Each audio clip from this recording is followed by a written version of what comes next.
Hello, hi, and welcome to EmpathicFire. I am your reader, Jay. This is going to be a distillery reading for the General Collective. Hello, viewer. How are you doing? I hope you are doing well. Wherever you are right now in the world, viewer, I hope you are safe, happy, healthy, and secure. I hope you are able to take very good care of yourselves and those that you know and love at this time as 2020 it's wrapping up, but it's not really wrapping up. So please continue to take very good care of yourselves and those that you know and love, and people that you're coming into contact with, because there's still that dastardly pandemic that everybody's been talking about, throughout the year outside. So again, take all precautions that are necessary at this time. This is the distillery reading for November, so the holiday season, especially here in the States, is coming up very quickly. I'm recording this about 5 days before Thanksgiving or something like that. 4 days, I guess, technically. And then, of course, after that, we will be getting into Hanukkah season, we'll be getting into the Christmas season, Kwanzaa, all the other big religious holidays that transpire between November and December, no matter your denomination. So wherever you are in the world, again, take care of yourselves, take care of each other, take all the precautions, because, I think most of us would like to eventually go back to normal, right? Anyway, guys, let's get into it. If this is your first time joining me for this reading, thank you so much. I'll explain it. For those who are returning, you already know the drill, so anybody who wants to, you can check the description box for the timestamp. It'll be down there for when the reading actually begins. If you want information on how to purchase a personal reading with me, it's down in the description box as well. And if you want to follow me on Instagram, the name is EmpathicFire Tarot. And guess what? There's a link for it in the description box, okay? But for those who've never seen this before, I designed this reading to sort of give us like a takeaway of the month that we're leaving behind. So we're about to wrap up November. So this is the distillery reading for November 2020. And what I do is I tabulate all of the cards that come out throughout the 24 readings that I do, because I do 2 readings for each zodiac sign per month, okay? So those are the general readings, or excuse me, those are general readings for each specific zodiac. This is a general reading no matter the zodiac. And what you're going to see here is these are the cards that appeared the most often amongst all 24 readings. Interestingly enough, last month for October, I think it was like 7 or 8 cards that repeated out of the 24, like at a high, rate. There's only 3 this time. And then the second pile here are the cards that repeated a little less often, but they're worth noting, and we're going to use those to give further information about the main 3. And then we're going to use this additional deck to go further into the messages that come out from what we see here in the primary decks. Again, referring back to what has been repeated through November amongst all 24 signs, okay? So, interestingly enough, this month there were 3 cards. I think I started this in, obviously, yeah, this is the 3rd one, so I started this in September. I don't remember how many there were then. Maybe there were like 6? I don't know. But anyway, I found that so fascinating that there were only 3. So, to start, we're going to move these out of the way, because we're just going to do like a little on the table shuffle of these 3 cards. I have no idea what order they're in. I set them a sound. Set them a sound? Ah, Lord, I can't talk today. I set them aside yesterday, and I do not recall what they are because I have other things on my mind besides tarot, if you believe that. And you should, because it's really not on my mind all the time. And so anyway, I have no idea what these cards are, but I'm just going to shuffle them until they say the order looks good. And then we're just going to read them as they come across, and then again clarify with the remaining cards as need be.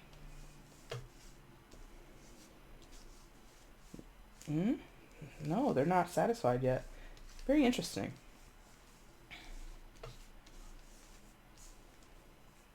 They like that. Okay. And then we'll do that like that. Da-da-da-da-da. So let's see what we start off with these 3 cards. Again, these were appearing the most amongst all 24 readings that I did for November for the entire collective across zodiac signs. So Judgment, 10 of Wands, and the Tower. So, yeah. Big old endings. How about it? Big old endings here. Judgment, 10 of Wands, Tower. As a collective, and I mean, I felt this energy while I was doing the readings. Not all signs got readings about this, but many did. Big, massive endings, big upheavals, big pivotal turning points in your life. Period. Paragraph, as my mother says, okay? Judgment card, secondary major for Scorpio. You could be dealing with a Scorpio, but you don't have to be. And Tower, secondary major for, gosh, I'm going to blank. Don't do it. Aries, and sometimes Scorpio. You could be dealing with either of those signs or neither of them. It does not matter. It's a general, but if it applies to your life, that's extra cherry on top for you, sort of, okay? So Judgment, Ten of Wands, Tower. I feel whoever you are, if this story is going to resonate with you, there was something in your life, is right now or was, that's, it's just time. It's time to put it down. Relationship, situation, job, outlook on life, behavior in life, whatever. There are 10 wands here, so there's possibly a multitude of things that need to change, a multitude of things that need to be let go of. And it's central to these three cards, right? The burden, the carrying of this, of these difficult situations or these difficult relationships or these difficult mindsets or behaviors, right? That's central. That's in the middle, right? So it's sort of like this anchor point. And on either side, you have very, very powerful destabilizing energies, or energies that are just disturbing to us, because number one, Ten of Wands is a normalcy, or is a state of normalcy, I should say, right? We believe, because we've done it for so long, that this is just what we're supposed to do, even if the situation, the relationship, whatever it is, the behaviors, etc., are tiresome. Even if we think, oh, this is what I'm supposed to do because I'm obligated. I think I mentioned that in one of the readings. I felt somebody was obligated to something. Ten of Wands can be a burden that we feel we must do because, again, through a job, well, I'm employed here. I'm contracted to be here. And I don't know about you, but any job that makes me feel like that, I'm not going to stick around for very long. And even if I did feel obligated, or you would feel obligated, or whoever would feel obligated, possibly with the Ten of Wands, what's on either side of that Ten of Wands? Judgment and the Tower. These are major arcanas. They essentially trump the Ten of Wands in terms of impact, in terms of power, in terms of what's really driving the car here, right? Major arcanas, often, in my estimation, and other readers as well, can indicate some type of intervention on part of spirit, on part of the universe, on part of God, angels, guardian angels, whatever you believe in or don't believe in. And I feel that's mostly true because, again, the collective energy that I'm recalling for November, I haven't recorded for the collective in a couple of days, but the general feeling I remember is that there's a lot going on behind the scenes that sort of is out of our hands, or out of individual hands, okay? It could still come and show up and manifest in your life through the actions of other people, but the inception or the motivation or the nudge to get things going is very, very much coming from a cosmic place with those two cards on either side. They're ultimately affecting this Ten of Wands. Now, the Judgment, I feel there's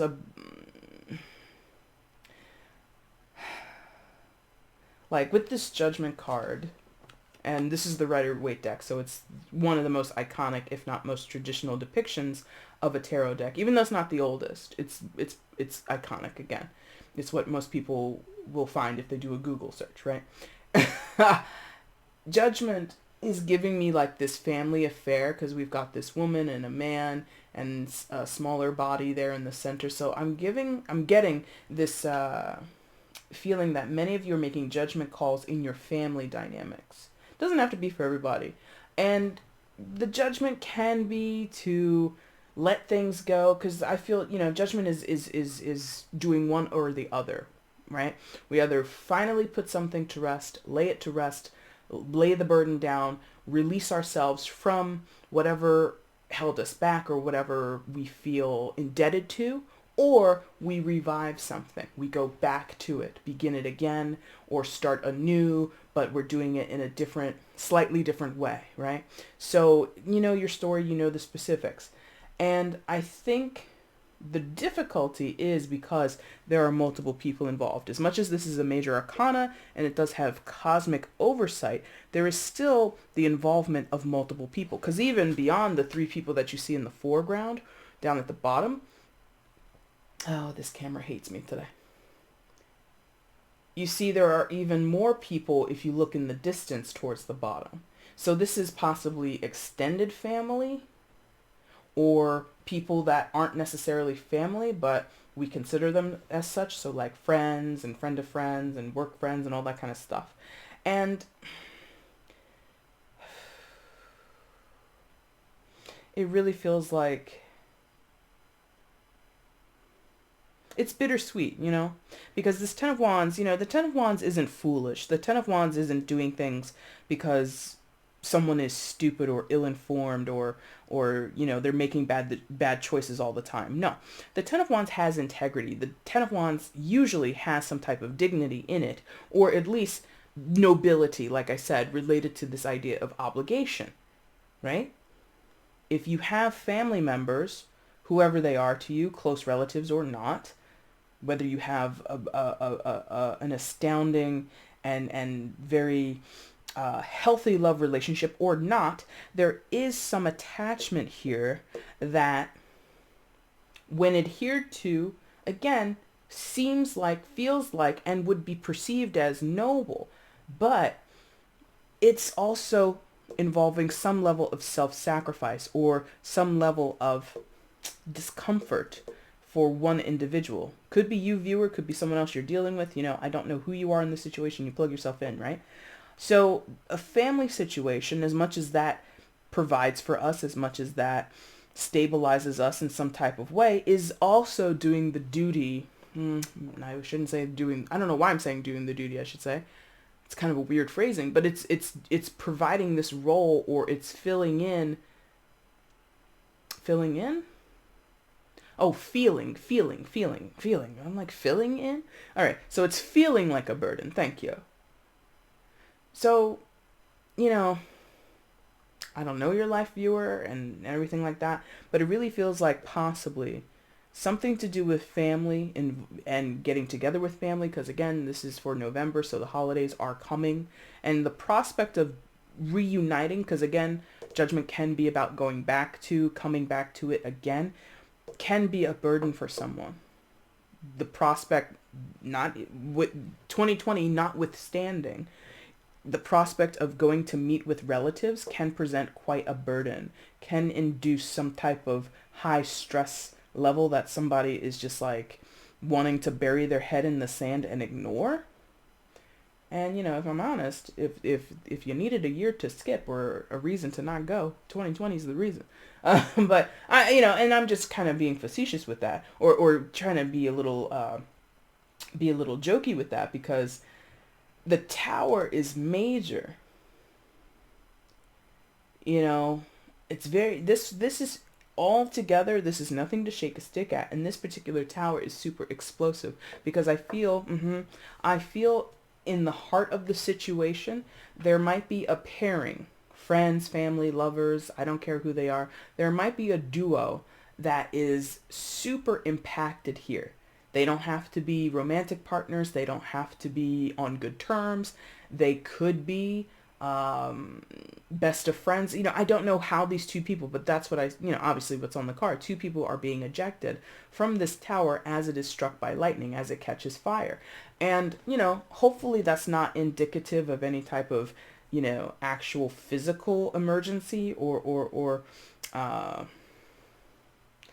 do you call those? Tragedies or what have you. Like, hopefully nothing is happening. You know, someone has to jump from a burning building. That would be terrible. But I feel there's a rippling effect, but there's 2 people at the center that will incur the most collateral damage, is what that feels like. And you might be one of the 2, viewer. I'm not sure. It could be other people around you. You could be witnessing people go through this, but I'm not sure. But that's just, you know, again, the most repeating cards, the energy that appeared the most for all 24 readings that I did for November, that's what came out. And that's kind of what feels is happening now, or has happened recently, or might be upcoming for a good portion of you. So let's get some further details on this from the remaining repeating cards. These appeared less often in the 24 readings, but they still appeared nonetheless across several signs. So let's see what additional information we have. Am I just going to do the 2? Because I think I was doing them in the in-between spots. So let's see how we go. Let's see. What are the additional messages coming out from November? What are the additional messages coming out from November, please? Okay. Additional messages coming out from November. Which ones? It's like 8 cards. Okay. King of Swords, air sign energy, Gemini, Libra, Aquarius. Could be dealing with one, but you don't have to be. What are the additional messages coming out from November? For the collective, what are the additional messages, please? Okay. Oh. I knew it. I knew it. I knew there was a pair. And I had a feeling that it would come out. Wow. So, interesting. King of Swords, Queen of Swords again, air sign energy, Gemini, Libra, Aquarius. So if you are a Gemini, Libra, Aquarius, this could apply to you. If you're dealing with one, it could apply. But again, don't hold on to that too tightly. And then the 9 of Wands. I mean, for some, this is a dissolving of a relationship. Because again, we talked about the 2 central figures here in the tower. And they're both being blown out of the tower, both having to jump, to save themselves from peril. But seemingly jumping from a tall building kind of puts you in peril. Whatever. It's a different type of peril. It's a different type of peril. Okay, here we go. 2 people. Tower, Queen of Swords, King of Swords. Regardless of gender, regardless of zodiac sign. Being together, burdensome. Its own type of peril leads eventually, and I'm using this word only because it came out. It doesn't have to be peril. It doesn't have to be as dramatic or traumatic as that sounds. But being together, it had to bust apart. It had to dissolve. It had to be shaken up in some type of way. And that was its own peril. These 2 people together, number one, of the pairs in the tarot, right? You've got Queen of Wands, Queen of Wands, King of Wands. Queen of Cups, King of Cups. Queen of Pentacles, King of Pentacles, and now these 2. These 2, they're the most combative. And when she appears by herself, the Queen of Swords is called the divorcee. Okay? So it feels like 2 people, even though they're well matched in some type of way because they come out in the same suit, right? Even though they're well matched, that match is sort of repelling. Maybe that's it. They're too alike, these 2 characters, whether that be you and someone else, or 2 people that you're observing, or whatever, however this slices in your life, viewer. But it could be these 2 people are too similar that they end up repelling each other, right? But they try to stick it through because the ways in which they do match, intellectual, good conversationalist, when they want to be highly rational, very objective, great at sort of giving advice in terms of business. They could be, I feel like if it was like a business relationship, it could be like one of those relationships that go together because of role, because of how they function. So like an editor and a writer, right? A doctor and a nurse. Our jobs depend on one another, or they intermingle, right? We have to be together because doctors need nurses. Nurses can't do all the functionalities of doctors, and vice versa, right? You're writing, but you need the editor to clean it up a little bit.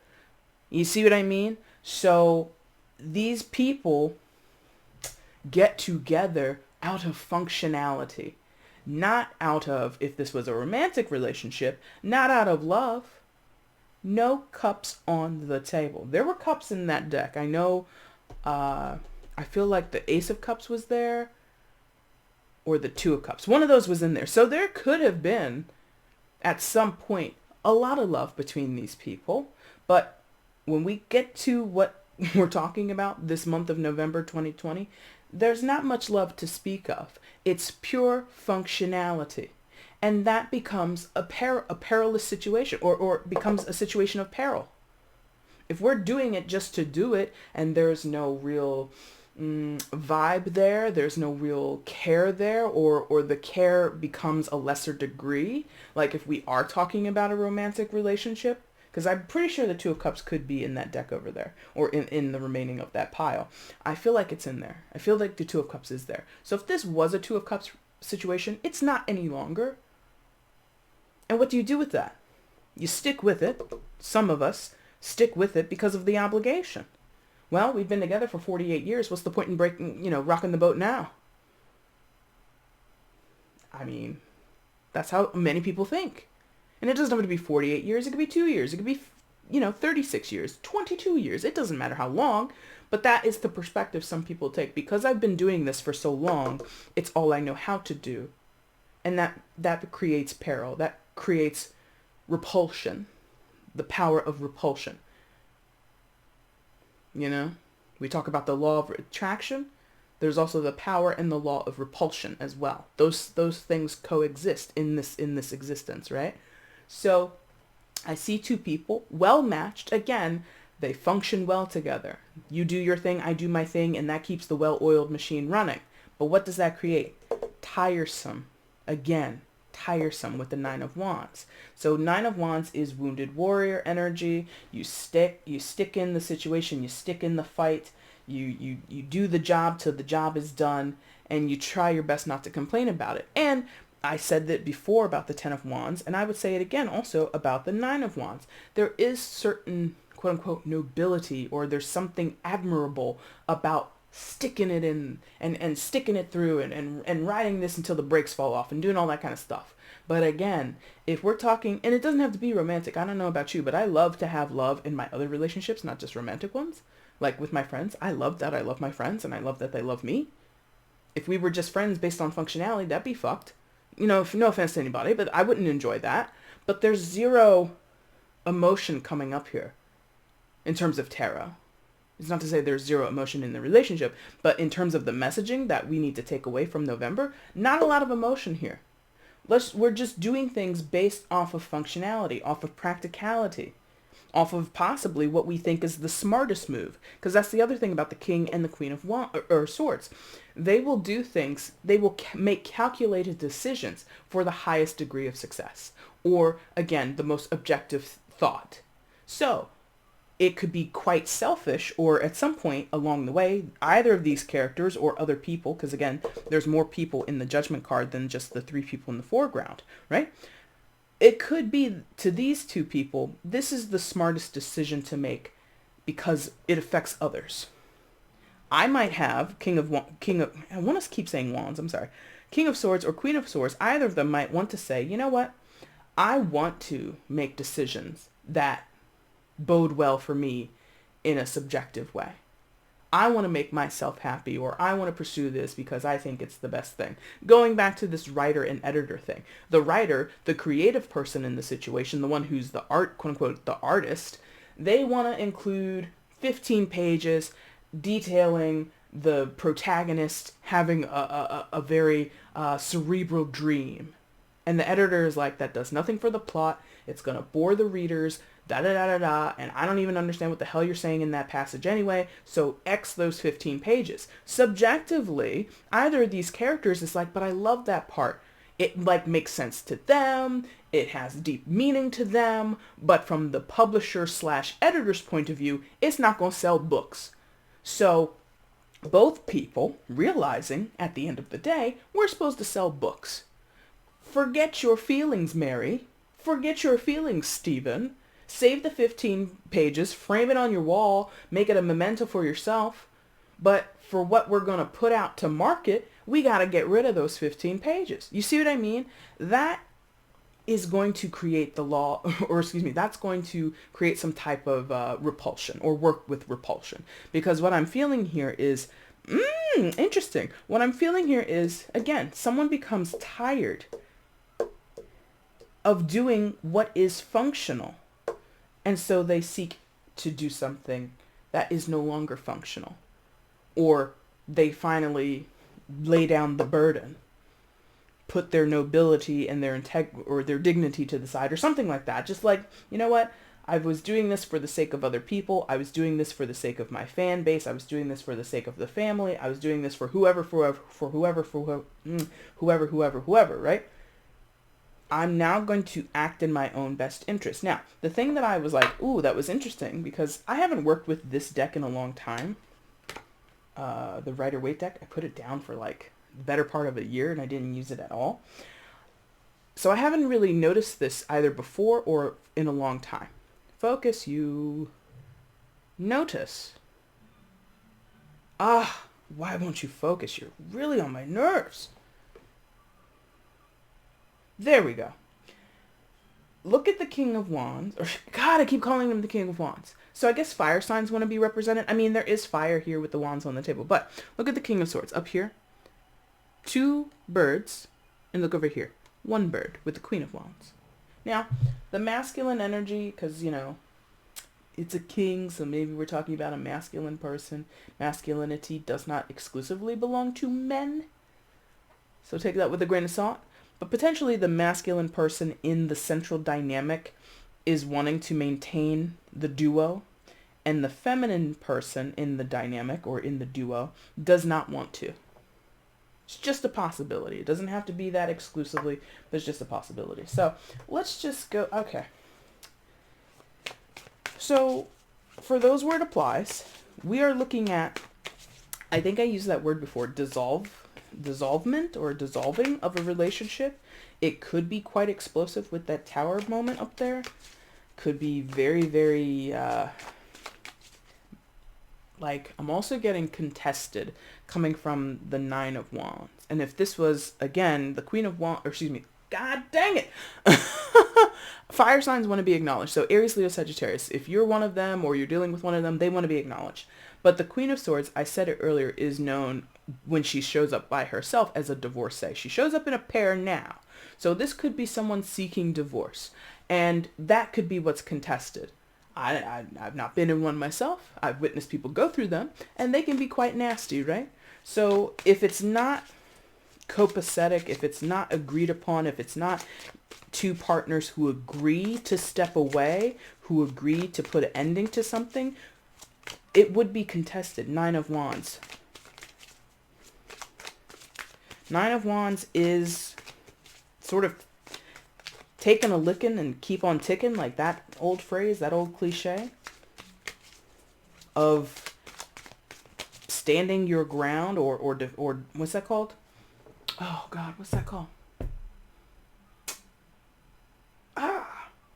Like digging in your heels. Stand your ground, dig your heels in, mount a defense,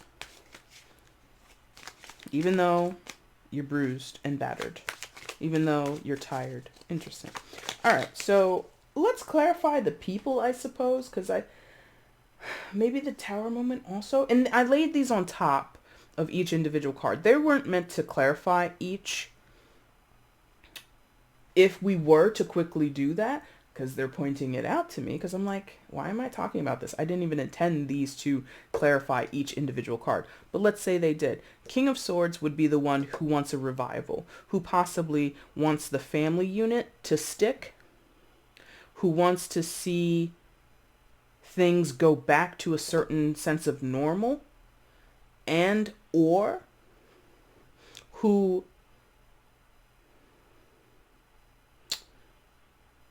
I feel like has a lot of influence. Like possibly the King of Swords is vibing with the angel a little bit.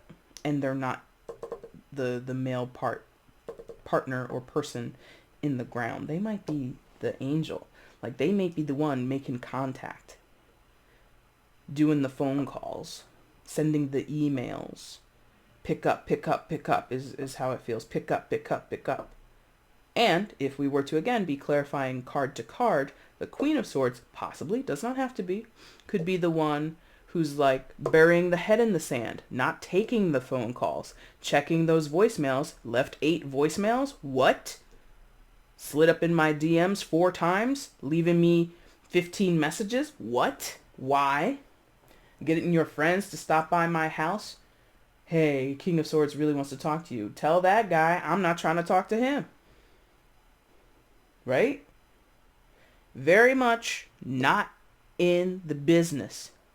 And also the positioning. The King of Swords, on his, as we see him down on the table, if I picked him up and I held him in my hand, he would be looking at me. Queen of Swords, looking to the right, is looking somewhere else. Possibly. And the Tower, if we were again clarifying card to card, it's a fight. It's not pretty. This ain't pretty. All right, so that's if we were. I did not lay them with that intention, but if I had to clarify them quickly, that's how I would read that. Now, I think I want to know more. Honestly, I want to know more about the Tower moment, because I think you understand who these people are. Viewer, if you're one of them, you know it. If you're watching both of them go at each other like cats and dogs, you know that. But let's talk about the Tower. What's the Tower about? Like, it's a fight, and I feel there's a lot of contention. I did say that word, contesting. If it's, yeah. Let's see what the Tower is. Why is the Tower here for the distilled message out of November? Further information on the Tower, please, for the collective.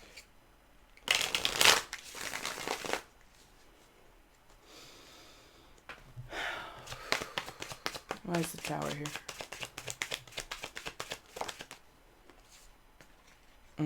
Five of Cups. Not satisfied. Lamenting. Remorseful.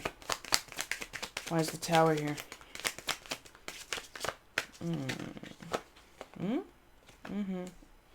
Tower. Why is the Tower here? Also getting fear coming from that Five of Cups. Alright, so Five of Cups. Devil. And Chariot. Okay. Yeah, this is a big old split. I don't know how else to read this. This is a big split. Five of Cups. Fearful of what is missing. Interesting. Fearful of what is missing. Maybe this is a FOMO experience, fear of missing out.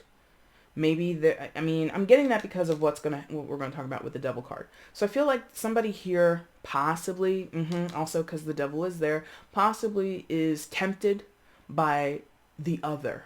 Whatever that means. Another person, another situation, another job, another opportunity, another chance, again, because of the revival aspect of the Judgment card. You know, that applies in so many different ways. But the Five of Cups is basically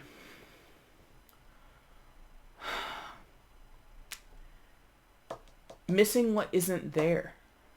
Like, the Five of Cups usually is expecting more than what they have. You know, fives talked about challenges, changes, sometimes chaos as well. Pardon me. In the Five of Cups, I feel it's like the glass is half empty, you know?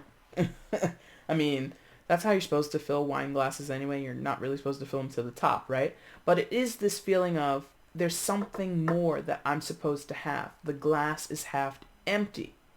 It's not half full, it's half empty. So it's like there's more to be had here. I'm not being given the full depth or breadth of what I'm supposed to have. I'm not experiencing all that I'm meant to experience. And I keep getting this sense of missing and remorse and like lamenting the past or lamenting, in some senses, for some of you, past lives, right? It's not a past that you know from this life. It's a past that you know from a former life. For some of you, that's not for everybody. With the Devil in the middle,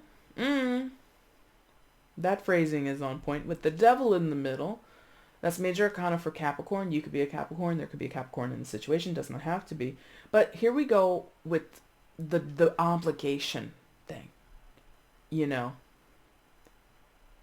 feeling bound and tied to something that you're not actually bound and tied to. I mean, I feel that those shackles they're in around their necks, you know, a little bit of sweat, somebody has a stick of butter on hand, we can slip right out of that. And this woman, she's holding a torch, but she's also in a long dress. So if she came running after you, or she came, you know, trying to chase you down, she probably would slip up on her dress and she wouldn't be able to grab you. So there's this perception of being stuck and tethered to something, obligated to something that is by design.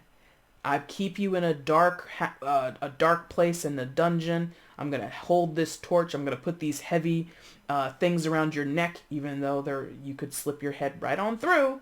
But the weight of the chains, the weight of the shackle is enough to make you think that you're trapped. False advertising, false narrative.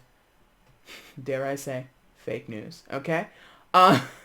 There's that, and that again is inherent in the devil energy, in the concept of and the archetype of what the devil is, which is what I often talk about in tarot. The biblical description or the biblical characteristics of the devil is that he is a liar. He is not powerful. He's a trickster. I'm tricking you. Look at that apple. Doesn't it look great? You should eat that. Oh, I was told not to. Nah, you should eat it. Don't listen to that guy. Eat it. What? You know, even though I'm not religious, so, take this with a grain of salt. But even though you were explicitly told, hey, have everything in this place. I designed it for you. You guys can frolic here from now to the end of eternity until I decide to end all this. And by the way, just don't eat that tree over there. Don't eat the fruit off of that tree. That's all I ask. Everything else, fair game. Then the devil comes along. Hey, what's up? That apple. How do you feel about it? It looks cool and everything, but I said I'm not supposed to touch it. I think you should touch it. In fact, I think you should eat it. I was really told not to do that. Don't listen to that. You need to go eat that apple. You know why? Because he don't want you to know he doesn't want you to be as cool as him. He doesn't want you to have, I'm being really facetious with this, and no offense to anybody, but like, what a mind fuck. Truly. No offense, I'm not trying to be sacrilegious to anybody, but that's what this is. It's like convinced of something that isn't true, or convinced to do things that, are sold as in it's good for you, it's going to be better for you this way, because that was essentially what the devil was doing in the Garden of Eden. It's going to be better for you. You're going to have all the knows. You're going to have all the knowledge. You're going to be so smart. All you got to do is eat that apple. It's going to be great for you, even though you were explicitly told don't do it. And again, that then goes into the whole aspect of the devil, which is temptation. So there's something here about, and this is multi-layered, because there are things that we're expected not to do, but we do them anyway. And then there's the things that we're expected to do, and then we still don't do it, even though it's what we should have done. I hope you get what I mean. It's just multi-layered of confusion, okay? Which filters back to the Five of Cups, not really knowing what's missing, just knowing my glass ain't full. Like, I don't know what's not in my cup, I don't know what's not in my glass, but there's something here that's missing, and I want it. And that could come either way, in the form of temptation, or in the form of control and conditioning. Or at least it could not come in the form, but it can affect that. It can be a part of that Five of Cups narrative, okay? Then you have the I'm going to talk about that in 2 seconds. Then you have the Chariot. Again, clarifying the Tower. Chariot, major arcana for Cancer. You could be dealing with a Cancer, but you don't have to be. So, I mean, what is this? Nothing but an invitation to get the hell out. And again, we're clarifying the Tower.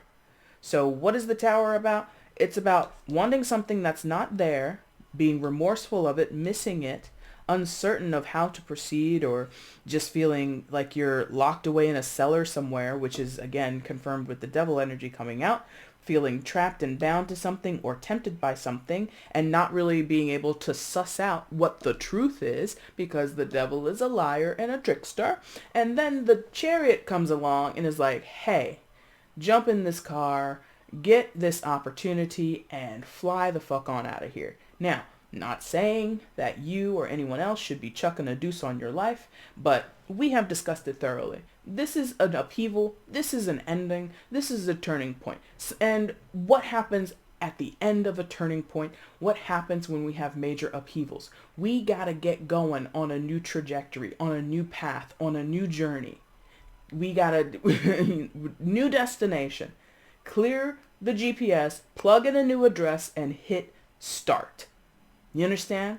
So the thing that I was chuckling about, well, not chuckling about, I was quite giddy.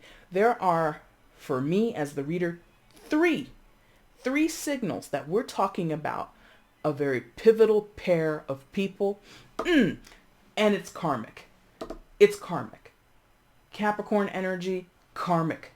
Absolutely. Because what? Capricorn is ruled by Saturn, and Saturn is the lord of karma, and is in charge of karmic lessons, right? So, three times there are signals to two dynamic people, or two people in a dynamic duo, basically.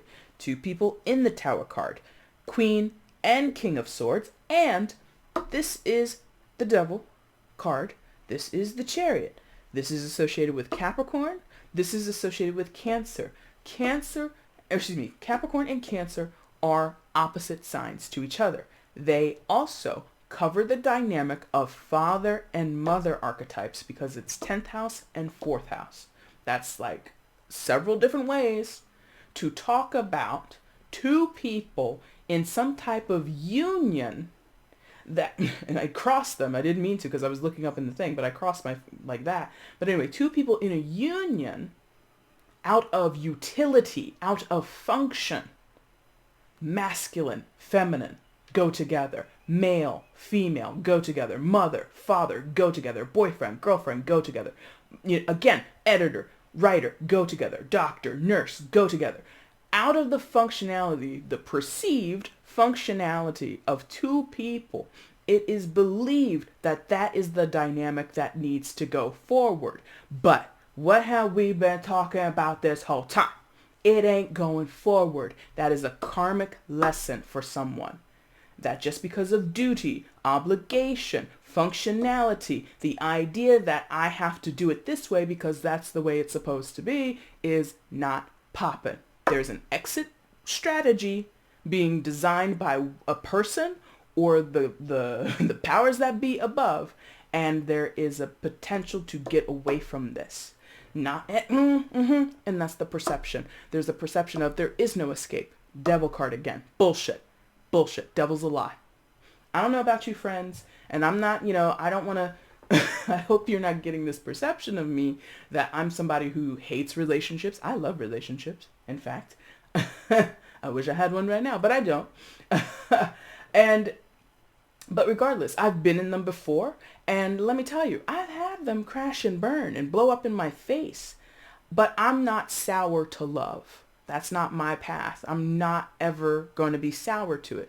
I am a champion for it, but I'm a champion for it when it's healthy and when both people, regardless of the type of connection we're talking about, are coming at it from an equal standpoint.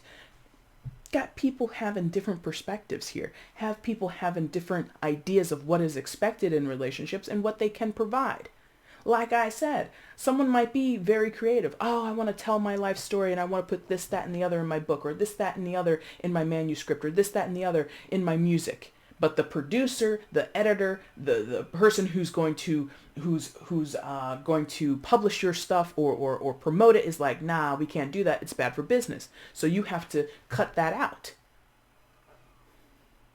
And that act of continual sacrifice, of not honoring what is subjectively going to enhance you or make you happy or provide you with some type of elevation, some type of fulfillment for the sake of the other person or the bigger group. Going back to the judgment card, the bigger group, I don't know about that. So I'm just going to leave it there because I've yammered on forever. Guys, that's the Distillery for November. That's the takeaway that we have. If this applied to your life, if you like this reading, please hit the like button. If you want to leave a comment and let me know how this resonated in your life, feel free to do so. I appreciate all of that. If you haven't subscribed to the channel and you think you want to continue to watch me do this work, please hit the subscribe button. I would appreciate that. And again, if you want to get at me for a personal reading, you can find that information in the description box below, okay? Collective, whoever you are, wherever you are in the world, I appreciate you guys watching this reading so much. Thank you so much. Take care.